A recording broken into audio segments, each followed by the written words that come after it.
Hello, this is Matthew here from the Nations of Sanity project. I'm just doing a quick video. I've got a question I want to pose to anybody that's listening to this video. Now, for anyone who doesn't know what the Nations of Sanity project is, it's a project that's built on the assertion that crime, and therefore also law, can be and should be objectively defined by the concept of individual self-ownership.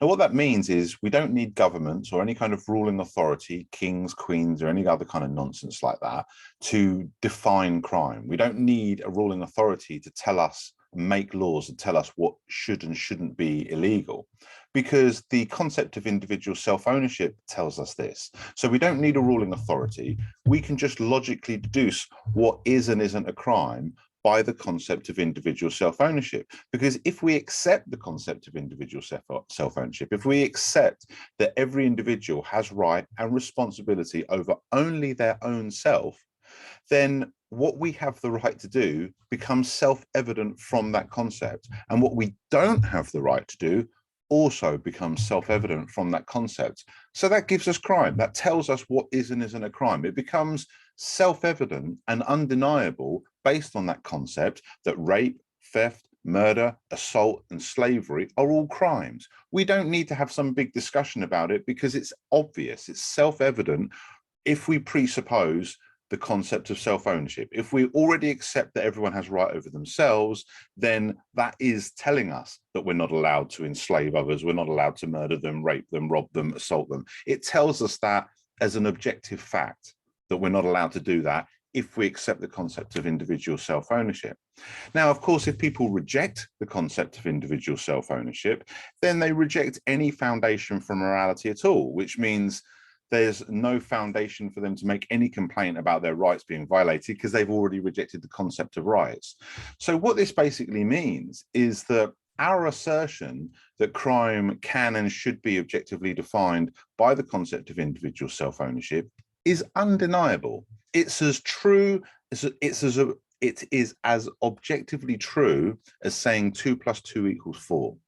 If there is any rights at all, if there is any such thing as morality, then the only moral framework that we can build that's internally consistent is one that's built on the concept of individual self-ownership. Now, the reason why this project is called Nations of Sanity is because simply by establishing this principle, the non-aggression principle, as the law through a universal peace agreement, we will create not a utopia, not a perfect world, but a sane society. We will finally make our legal system, which is the foundation upon which our society is built, we will finally make that coherent and sane, because right now it is not. Right now, we live in a society that is insane, that is incoherent, that we have ruling governments that make laws that tell us what is and isn't a crime, when any rational definition of crime would define the governments as criminal. And their claim of authority to rule over us is criminal, just as much as it's criminal to enslave somebody, just as much as it's criminal to murder or rape them. It is criminal to claim any kind of ruling authority over them. It is criminal to initiate force against people who are peaceful, who have not themselves initiated force against others. The non-aggression principle makes it pretty clear that the only time force is allowed is when it's used to protect self-ownership, when it's used in defense. So we can use force to stop people from raping and murdering and assaulting and enslaving others. We can use force to enforce the non-aggression principle as law. Not only can we, but the non-aggression principle is the only standard of force. It's the only principle that we can enforce with force without violating anybody's rights. And as a society, as a collective, as a species, we should all be thoroughly ashamed that we do not already live in a society that fits this description. We should be thoroughly ashamed that we allow people that are objectively criminals themselves to create laws and to define what crime is and to rule over us. We should be ashamed that we allow that to continue. And it's way past time that all the good and intelligent people in this world, and of which there are many, got together and made this one change. It's not going to create utopia on earth, but it's the one foundational change that we need to make before we can do anything else. Because any other attempt to make things better, any attempt to feed the to house the homeless, to feed the hungry, to battle injustices, all of these things are undermined all the time. We live under this corrupt system where law itself is perverted. We need a society where law makes sense, where it is coherent and logically sound. And the only way to do that is to establish the non-aggression principle, which is the moral principle on the concept of individual self-ownership.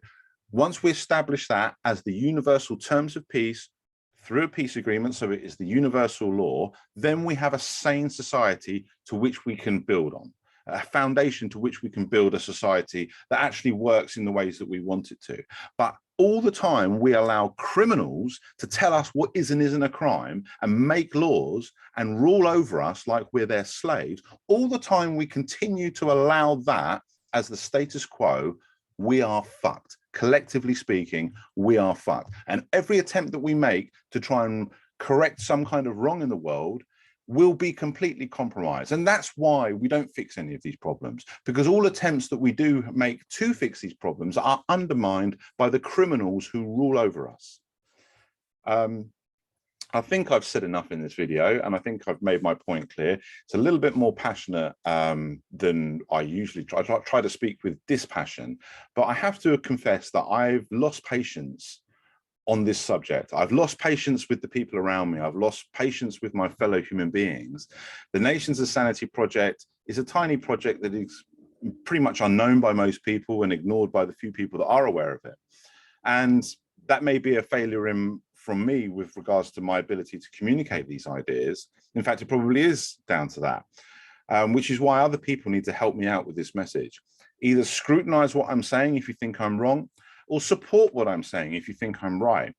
But from my point of view, this is undeniable. This one thing, like I say, it's not gonna magically fix all the problems in the world, but what it will do is create a foundation for a sane and free society. And then we can aim for higher once we have that foundation. But until we have that, we will never fix the problems that we're trying to fix in this world. So I really hope anyone listening to this will take a look at the Nations of Sanity project, really consider the assertion that's being made. And the assertion that's being made is that the only way that we can create a free and sane society is to establish the non-aggression principle as the law through a universal peace agreement, because the only way we can objectively define crime and therefore also law is through the concept of individual self-ownership.